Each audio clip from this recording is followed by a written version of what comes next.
What's going on, everybody? It's your boy Kilo Loco, And this is Eman Harut. and welcome back to another episode of the Code Passionately podcast, where we talk about everything that's relevant to mobile developers. E-Man, we took a little bit of a break. We Yes. needed a week off. Me for technical issues. You Just for because. working hard because you're a hard worker, work ethic, right? Needed that Exactly. PTO from the podcast. Yeah, yeah. I very much enjoyed that break. I'm grateful for your technical difficulties. And yes, we are back here. So, what have you been up to in this past week, man? Man, I'm all gears going. Like working a lot. I'm in learning mode again. I'm learning a lot about programming again. I usually have these spurts of like a few months. I'll just learn aggressively and then take a break. And biggest new thing for me right now is that my friends found out I haven't seen any of the mafia movies. So we watched Goodfellas recently. So that was kind of cool. And they want to get me to watch Godfather and Sopranos and all this stuff. So it's been good, man. I've been keeping busy. How about you? You know, Goodfellas is like a classic. I love that movie. That's like one of my favorite movies of all time. Highly recommend that one. I hope that you liked it. In regards to Godfather, I couldn't make it through. I don't know. Like, it was too boring for me. So, It's a long you one know, for sure. yeah, like I couldn't make it through the first like half an hour. I was like, what is going on? This is boring. That's why we watched Goodfellas first. I haven't seen Godfather yet, but I know it was in the 70s they made it, and it's a very, very long movie. Goodfellas is already long. It's like 2 hours and 15, 20 minutes. So yeah, man, I'm waiting till the weekend to watch The Godfather. Let's just put it like that. But yeah, Got what it. about you, man? How's everything been with you? I know you've had a busy week, so fill us in. Yeah, man, I was like trying to get my AC up and running in my office so I'm not sweating. I actually got it all installed. Like it's installed, it's blowing right now in case you could hear it in the background. I don't know. But unfortunately, it's supposed to be like a DIY type AC, but like there was so much involved. Like I had to do the electrical part. I had to do like the HVAC part where you're connecting like copper tubing and stuff like that. I had to mount it on the wall. I had to place it outside. It was I just don't do that type of stuff, and it was like such a learning process. Are you doing all this just so you have a quieter AC than the one that your house has built in? Yeah, well, I'm in my office, which is not connected to my house. And in here, Oh. it's extremely hot. So that's why I'm always sweating in all my videos during the summer. And I needed an AC so I'm not melting in here when I'm trying to do live streams or record videos or anything like that. And right now I just have hot air blowing on me right now. So it's better than no air blowing on me, but it's still not that comfortable. So had to buy more tools and those come in next week and hopefully I'll be able to fix it. I feel less sorry for you now that I know you have an office that's separate from your house. You're doing well for yourself, so you could deal with the AC issue a little longer. Hey man, you have no idea how hot it gets in here. Like one of these days, I'm gonna have you over. You're gonna sit in here. We're gonna turn off the AC, and you're gonna just see what it's like after 20, not even 20 minutes, 5 minutes. It gets hot quick. Sure, sure. I'll come towards the end of the year when it's not that bad. Oh, and then it gets super cold too. So I could deal with that. I could always wear a jacket or two, so I'm good with that. yeah. But But yeah, yeah, man. So we got another episode. What are we talking about today? yeah, so today's topic, it's about all about investing. Investing as a developer. We could basically just say investing because it's the same thing as any occupation people hold. So we're just talking about how to make your money make money for you. And why would investing be something that's important to a mobile developer? Man, I feel like this should be taught in schools. Really, it should be important for everyone. But as a mobile developer, a lot of us are fortunate enough to be making good money, and we don't want to blow all that, right? We want to think about the future and being smart with our money. So that's kind of critical, and this is what today's topic is about. And another reason why I think it's like kind of important as a developer to kind of be aware of investing and just like something that you should start considering if you haven't jumped into it already, which I still haven't jumped like really deep into this. So Eman's actually going to be driving a lot of the information behind a lot of these talking points. But the reason why you're going to want to be aware of investing and just kind of keep some of these tips in mind is because like as a programmer, you may end up at a company where they give you some stock in the company and then you're allowed to like do something with that stock, whether you want to hang on to it, sell it, or do something else with it. So that's like another reason why it might be important for you Yeah, to yeah, you know that's actually a very good point. Those are called RSUs, restricted stock units. But we'll get into those for sure. yep. All right, well So then like let's start down the different types of investing that somebody can do then. yeah, just super briefly, because a lot of people, there are broadly speaking two different categories of investing. One is called passive investing, and the other is active investing. Active investing is where you put money into something, but in order to increase the amount of money you get over time, you have to put in your own time and sweat into making that investment become more valuable. That's what all investments are, right? You're putting your money into something, and you give your money in exchange for something else, and that something else is supposed to increase in value, and then you could sell it or do whatever you want with the profits. So active investing would be like, you know, what's a good example of an active investment? Buying a house that's really broken down, but you plan on remodeling it and putting a lot of money into it and then selling it for profit, right? That's active because it's not just like you buy it and hold on to it. You have to put in your time to make it worth more than what you spent on it, right? Yeah, and this concept essentially applies to almost anything, right? Like you could be investing in your own career, right? I mean, that's not necessarily what we're talking about right here, but like you could be investing in a specific skill set that's going to pay out later, right? Because you could get, a job that pays super well, right? So that's the type of investing that we're kind of referring to here, where it's like you're doing it for a specific reason and you have a like a timeline in terms of when you want to like execute and then gain your reward from that investment. Yeah, actually, that's a very good point. Like, that's the best active investment, and the most, in my mind, the most strongly recommended one everyone should take. Because a lot of people like think like, oh, I want to do everything free, and when they do have the resources to just invest in themselves, learn rapidly, and then make a lot of money sooner. And I think that's a very good investment to make in yourself. And the second type of investing is just the passive kind. So this is where you buy something and you just, it's more hands off. You just hold on to it, and over time it's going to grow and grow and grow, and in your sleep you're making money. And this is the type of investing it's like the golden cow or whatever. It's like what you should strive for ultimately, because you don't want to always be working and putting in your time into making money. You just want your money to make more money for you without any effort on your part.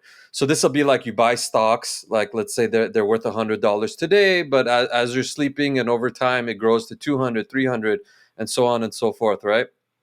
So Yeah, that's kind and of you the could idea. you could actually say that like it depends on your actual strategy will determine whether your investment is active or passive because you could still apply the passive investment into a house, right? Like you may not necessarily plan on flipping it and when I say flipping a house, I mean like buying something that's a little bit run down, fixing it up for like a couple thousands of dollars, and then immediately selling it. But you may want to buy a house, stay in it for a couple of years, and then it's naturally going to grow in price, and then you'll be able to actually still sell it, and then make usually generally you would be able to make some type of profit off of that, and apply it towards some other property. So it just kind of depends on your strategy and what your end goal is, and that's really going to determine whether something's active or passive. Because you could say the same thing about stocks. Stocks can be very active if you want.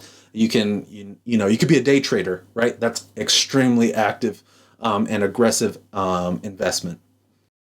Yeah, yeah, and of course, with every investment, there's always risk. You know, there's rarely ever a guaranteed investment. It's anything can go wrong, as we've seen with the pandemic last year and all the craziness. And just a quick disclaimer: we're going to get into stocks initially, and then we're going to touch more on real estate after that. But before we do, we're not financial disclaimer. We're not financial advisors. We're not giving anyone advice. Everything you hear on this podcast, just research yourself and make your own decisions and consult with an expert. We're not those experts. We're just sharing information we've found. We're just two This is schmucks on our the internet. awareness episode, just so that you're aware that something out there exists. In case you're not aware, then we're trying to bring that awareness to you. All right? No suing. Exactly, exactly. So, let's kick it off with the two main categories of investments. I think is just stocks and real estate. Obviously, there's millions of other kinds of things and businesses you can invest in, but broadly speaking, these are the two most common categories. And first, let's talk about a bit about stocks. So, stocks is you're basically just buying like a stake in a company. You become like an owner in that company, and then people who run that company try to grow it and make it more and more profitable. And as they grow it, your stocks become more valuable. And if they start failing, the opposite happens. Your stocks decline in value. I think on average every year, like stocks go up like 10, 11, 12%. But with inflation and stuff, you're basically making on average 6 to 7%. Um, and in general, and you could tell me what you think, Kyle. But in general, I avoid buying stocks in a specific company. Like I won't buy like stocks in Tesla because you're putting all your eggs in one basket with that. And one great advice that investors always give is you need to diversify your portfolio, which means don't spend all your money into one company, but just spread it out over a ton of different companies. That way, when one fails, your retirement and all your money doesn't just go with that company, right? Yeah, so I have not invested in index funds, but what I can tell you about from what I've done my research on is that essentially what happens with the index fund as opposed to buying an individual stock, kind of like Eman said, is what you would do is you would go to, I don't know if they're considered brokers or what the actual term is, some type of financial consultant, right? And what they're generally going to do is they're going to give you a variety of options that allow you to choose how aggressive or how conservative you want to be in terms of your investment portfolio. And what they'll do is they'll put it into a specific lump of companies that average a specific amount of return, and you just continuously add your money into one or multiple of those groups, and that's what index funds are. From my understanding, it's just like a group of stocks that performs a specific way and is has a different type of risk for each one of those groups. So I do want to get into that, but I haven't actually taken that step. And what I've done so far is I've tried out apps like Robinhood, where you're able to, buy individual stocks in specific companies and not even necessarily need to pay for a full stock. Like, so if you have something like Apple, which was like what, at like thousands of dollars at one point, and you can't afford that amount, right? What you could do is you could still spend $5 and buy, a percentage of an Apple stock through the Robinhood app. And this is not like a sponsor for Robinhood. I don't know the other different apps that are available, but I think that's one of the more popular ones. And I just, based off of word of mouth, that's what I went with. So you can buy individual stocks. That's one good way, I think, is like one good way to just kind of start out and just see how the stock market works, where you would make money, where you would lose money. And you can start off by like just investing maybe 10, $15 and just see how that goes. And then you can kind of get an idea of where your $15 sits. Did you make more than $15 over a year? Did you make now you have $16, or did you lose money? Now you're at $12. Like, just do a little bit of research, play around with something that you're comfortable with essentially losing, because whenever you do an investment, You need to treat that money like you're just getting rid of that money. You need to forget about that money generally, unless you're going to be like doing some day trading stuff. But generally, what you want to do is you want to just set it and forget it. And there's a lot I want to touch on with what you just said. So yeah, like Whoops. what there's a lot. So first of all, yeah, you're right. I think you open what's called a brokerage account, so that you could go to Fidelity, Charles Schwab, Vanguard. Any of these companies will allow you to open an account, and you touched on index funds, and this is one of my favorite things with regards to the stock market. So normally, if I had like $100, I could buy one share of Apple, or I could buy one share of an index fund. And what an index fund is, imagine one stock, but that stock is made up of 100 different companies, and you own like 1% of each of those companies. So let's say if I bought the one Apple stock and Apple started tanking, I lost money, right? But with the index fund, like it's 100 different companies, but just a small percent of each. If 10 of those companies like start performing poorly, well, 90 of them are still doing good. So an index fund is like buying a little bit of stock in a bunch of different companies, and that's a very safe and diversified approach. Really, really good. And I agree with you, Kyle. Also, when you do start investing, I think personally for me, it's a great idea to not like try to gamble and like buy low, sell high, and like trade every day. I think for me, it's better to just invest that money and let it go, and just over 10, 20, 30 years, just see how much it grows. And there are calculators online that you can like kind of look at how things progress, but you don't want to be on that roller coaster every day where you look at your stocks and you're like, oh, my stocks went down 10, 20%, or the next day, oh, it's up like 20, 30%. I don't like that. That's too much stress. I just like pretending that money is gone, and in the future I'll just look at how well it's doing and reap the benefits. Real quick book recommendation.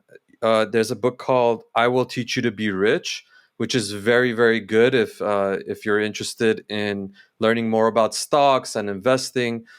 Excellent book on this topic. You're like the third person to recommend that one. So, yeah, I'm going to have to recommend that one too, even though I haven't read it. So, I'm going to get the audiobook. I believe there's an Audible book if you do Audible, probably whatever other reading service you have. If you do Yes. audiobooks, you could probably find it on there too. Yes, yes. He rebooted his audiobook like a year or two ago, and it comes with PDFs for all the graphics you might miss out on not having the physical book. Highly recommend that book.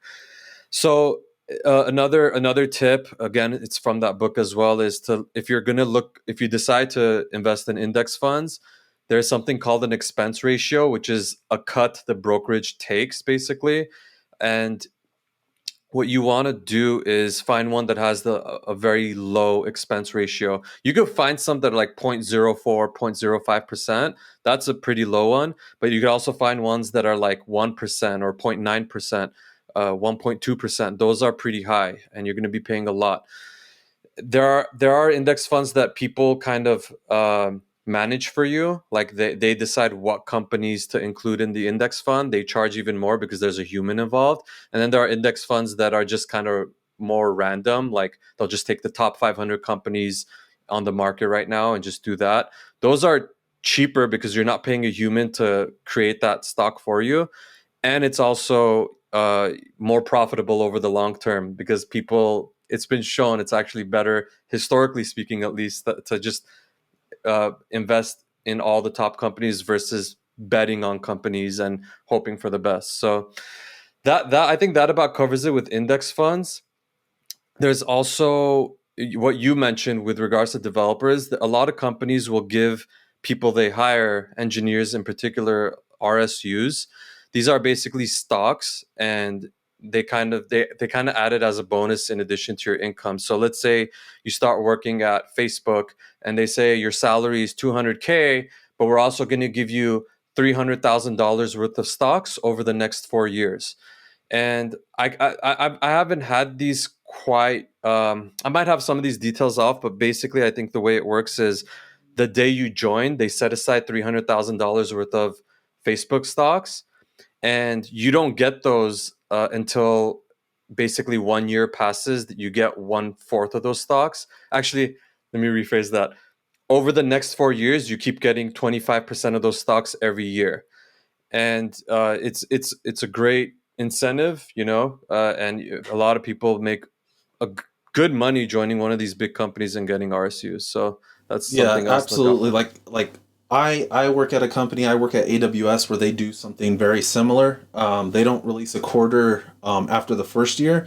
What they do is they do a smaller percentage. I think it's like around 5% or something like that. But essentially, you have the stock that is taken at an average when you sign the contract of being hired. And I think what they do is they take like the last 2 months average, or at least I think that's what they did at AWS. And then they said, okay, based off of this number, the average, we're trying to get you to a specific number. And what we'll do is we'll say like you're going to get X amount of stock in order to reach that desired total compensation number, and then you get a little bit the first year.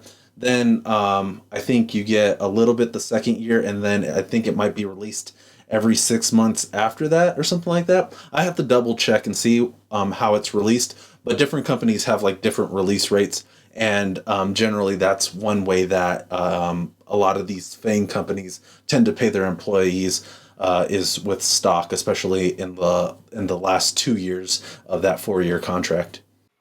Yeah, so like it's obviously they don't want to give all the stocks right at once, because you'll just join the company, get the stocks, and leave. So it is a delayed reward, and it kind of aligns employee incentives with the company's values. So you're more motivated to do a good job, I guess.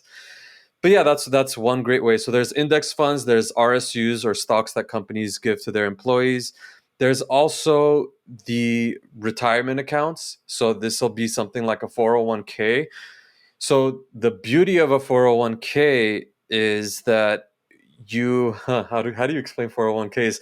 The biggest benefit I think to 401ks is a company will match what you put into your 401k account.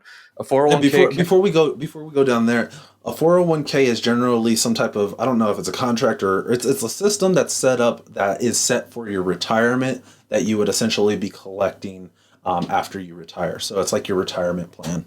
Yes, you can't withdraw from your 401k, I think, till you're 59 and a half years old, but I could be off on that year. If you do withdraw before that, there might be like penalties and stuff like that. So with 401ks, I think the biggest benefit is that a lot of these companies offer a match. So let's say I put 6% of my monthly income into this retirement account. The company will say, okay, we'll match however much you put up till 6%. So if I go to 7, they won't match that extra percent, but they'll double anything I put in up to 6%. Stuff like that. So immediately you're already making a huge profit because the company is doubling whatever you put in, or it's not always double, but whatever, they're matching it to some extent. And the other benefit, the drawback actually, is that it's pre-tax dollars. So it's, I don't know if this is exactly a drawback, but basically it's not post-tax dollars. So before you pay your taxes, a percentage of that money goes into the 401k, then you pay all the taxes. What this means is that in the future, when you finally want to withdraw that money from your 401k, because you never paid taxes on that money, you're going to have to pay it at the time you withdraw it during your retirement. Did that make sense? And the reason why, yeah, so the reason why this would be a drawback, as Eman was alluding to, is because if you were to pay taxes on that money now, then essentially you would theoretically be able to pull the money out without having to pay tax on it later. And the benefit there is that generally taxes do tend to increase, and especially with the way that inflation works too, you're also going to be receiving kind of like a lesser amount than what you would have received had they taken out the taxes ahead of time. Yeah, either you pay the taxes to, well, if you have a Roth 401k, you could pay the taxes today. And then in the future, when you withdraw it, you don't pay any taxes. But if you don't pay the taxes today, you get to invest more of that money into your 401k today. But in the future, when you withdraw, you pay the taxes. The advantage to, I guess, paying the taxes in the future is if you're not working in the future, like literally your income's zero, and then you're withdrawing money from your 401k, you're going to be in a lower tax bracket. So you're going to be paying less taxes in the future, theoretically.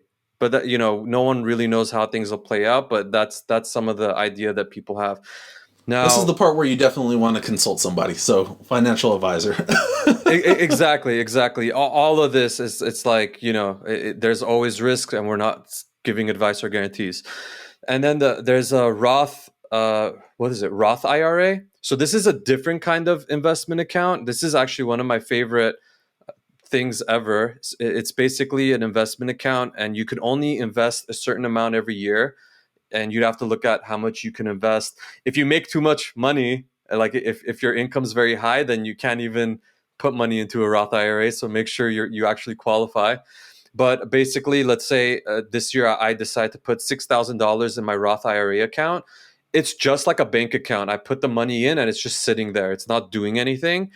But what I can do now is, with that $6,000, I could invest it in different stocks or index funds or whatever. And uh, as those stocks increase in value, I don't have to pay taxes on that money. So let me give an example so people can kind of follow. Every year for me, let's say I could only invest 6,000 into my Roth IRA, and then I invest. I put the money in the account, and then I invest it in Tesla. And Tesla goes from my Tesla stocks go from 6,000 to 7,000 over a few years. Cool. I made $1,000 profit.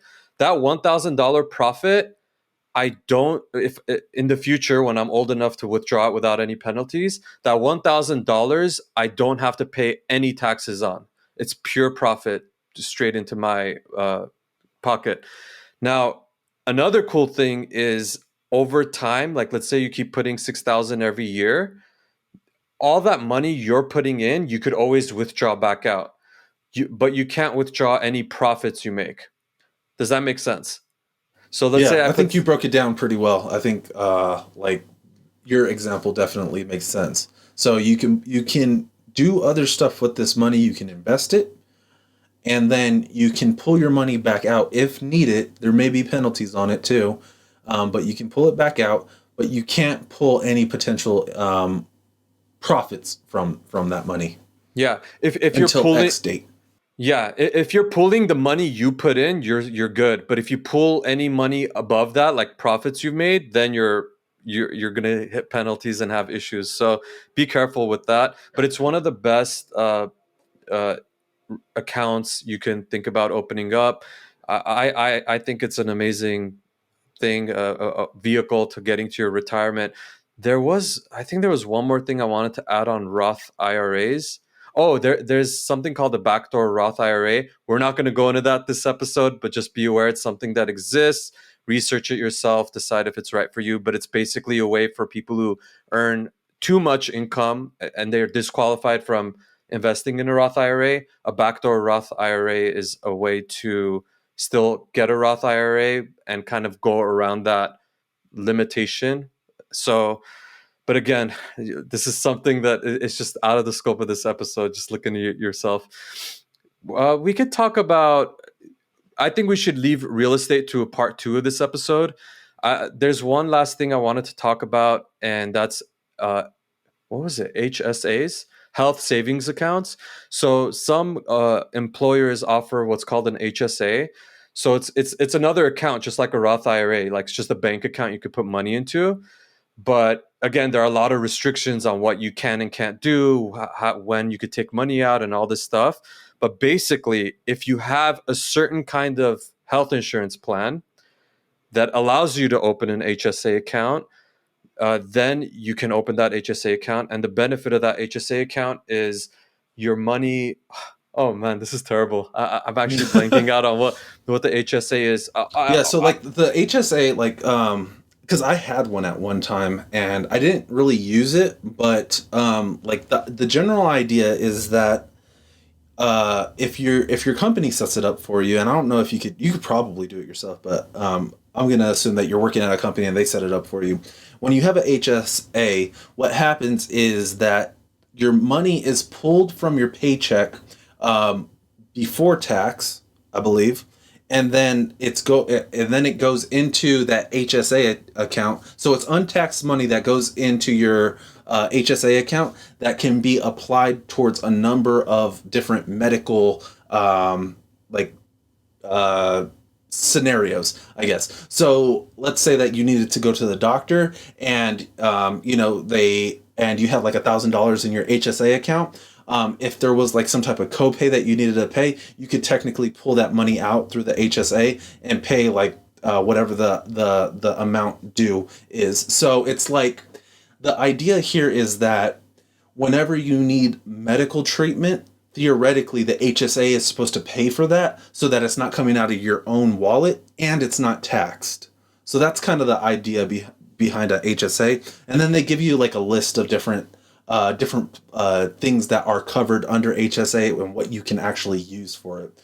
Does that sound about right, Eamon? Because like I said, I didn't use it, but that's kind of what I remember about it.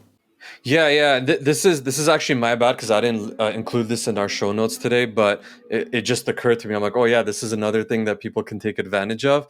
But yeah, that sounds about right. But again, like do your own research because we might don't hold us to this. We're kind of like trying to recall this from memory. But yes, you could spend the money you put in an HSA account on medical expenses, and there were some advantages to putting that money in a HSA account. I just don't remember exactly what those advantages were, but I imagine it has to do with taxes and all this stuff and growing your money.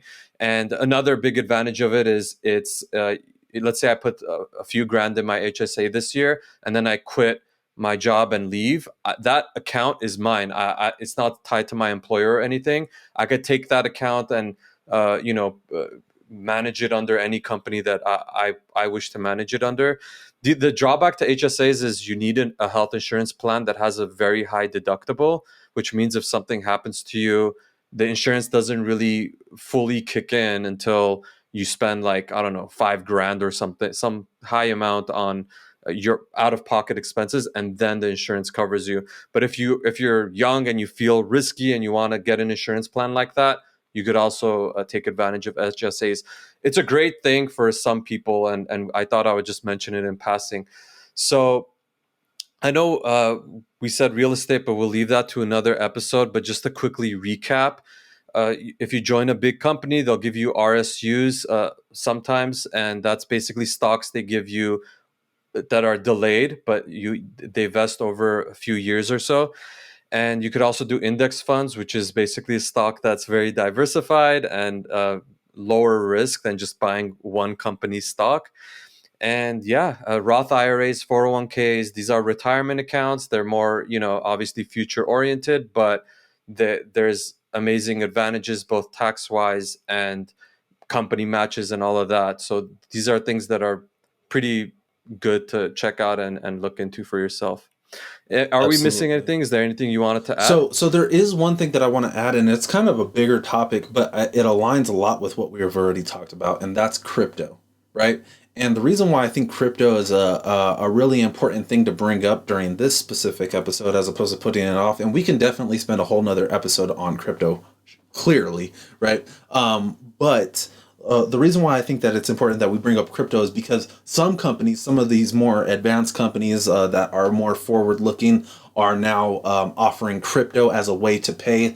Maybe they don't have stock. Maybe they're not like a publicly traded company. And what they'll do is they'll pay you in cryptocurrency. I've seen that happen. It's mostly with companies where they're developing their own cryptocurrency or something like that, or they're heavily involved in cryptocurrency. So just be aware that crypto is another it's another thing that you can invest in that is very similar to everything that we talked about in regards to stock. And the thing that you need to understand here is that with cryptocurrency, first of all, it's not usually backed by a whole entire company. It's based off of entire ideas and what is written onto what's called a white paper. and you know, it's a very volatile market, which means that, you know, something can shoot up and something can shoot straight back down, and you can make a lot of money doing it, or you could lose a lot of money doing it. So if you're interested in us covering maybe something a little bit more in depth in regards to crypto and investment, and maybe even from a programming perspective, because you can like code what are called smart contracts, we can also do an episode on something like that. Anything you wanted to add in there, Eman? You pretty much hit the nail on the head. It's a very volatile, and you know, one day it might be skyrocketing, the next day it loses half its value. So there's a lot of that, but yeah, it is an exciting space. I think there's a big future in crypto. I'm personally invested in crypto, but yeah, like you said, it's very risky and it's a very new space. I feel like it's like the internet, you know, like very early on, like no one could quite foresee how huge it'll be and how transformative it'll be to society. And I think there's going to be a lot of people, already a lot of people who've become billionaires and millionaires from cryptocurrencies, and a lot of people who've gone broke from it too. So be very cautious with that. It's a quite an exciting but dangerous place to be. Exactly. Yeah. But I think Yeah. that's pretty much everything that we wanted to cover in this episode.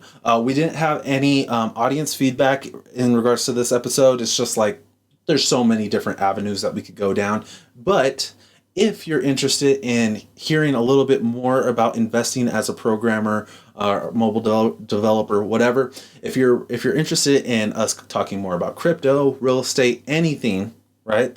Then let us know on Twitter, and we will definitely put together another show where we can talk about a little bit more about this, so that you can start expanding like your knowledge about different ways to invest. Because once you start making that programmer money, oh boy, you don't want to spend it all on nothingness. Hmm.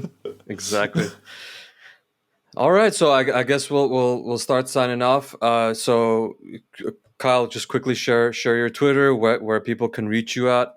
Yep, you can hit me up on Twitter. I am at Kilo underscore loco. That's at KILO underscore LOCO. And Eman. Yes, I'm at Eman Harut, EmanHarout. All right, so that does it for another episode of the Code Passionately podcast. Thank you all for listening or watching, and make sure you go out there and you keep coding passionately.